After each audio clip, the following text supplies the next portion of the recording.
आपण पाहत आहात आपल्या हक्काचे प्रतिध्वनी न्यूज।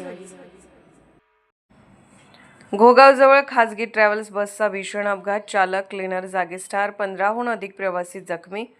आमचे सांगली प्रतिनिधी कळवतात की सांगली जिल्ह्यातील पलूस तालुक्यात मंगळवारी सकाळी घडलेल्या भीषण अपघातात प्रवाशांनी भरलेली खासगी ट्रॅव्हल्स बस अनियंत्रित होऊन रस्त्यालगतच्या झाडावर आदळून उलटल्याने चालक आणि क्लीनर यांचा जागीच मृत्यू झाला, तर 15हून अधिक प्रवासी जखमी झाले। ही दुर्घटना कराड तासगाव मार्गावरील घोगाव तालुका पलूस परिसरात घडली असून अपघातानंतर काही काळ या मार्गावरील वाहतूक विस्कळीत झाली होती।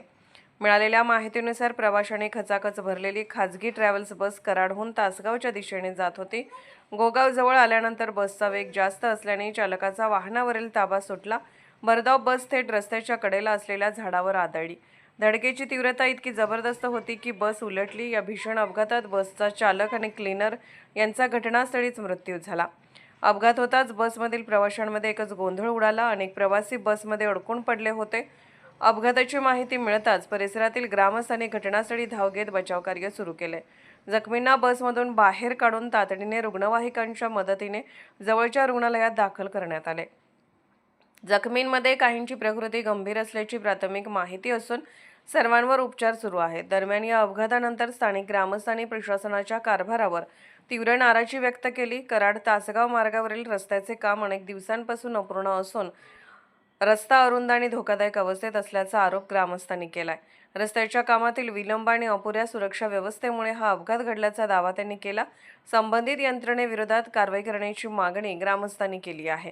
अपघाताची माहिती मिळताच कुंडल पोलीस ठाण्याचे अधिकारी व कर्मचारी घटनास्थळी दाखल झाले। पोलिसांनी स्थानिकांच्या मदतीने बचावकार्य राबवले।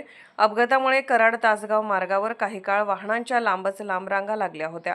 त्यानंतर क्रेनच्या सहाय्याने अपघातग्रस्त बस रस्त्याच्या बाजूला हटवून वाहतूक सुरळीत करण्यात आली। या प्रकरणाची कुंडल पोलीस ठाण्यात अपघाताची नोंद करण्यात आली असून अपघाताचे नेमके कारण आणि अन्य बाबींचा पुढील तपास करत आहेत। या दुर्दैवी घटनेमुळे पलूस तालुक्यासह संपूर्ण परिसरात हळहळ व्यक्त होत आहे।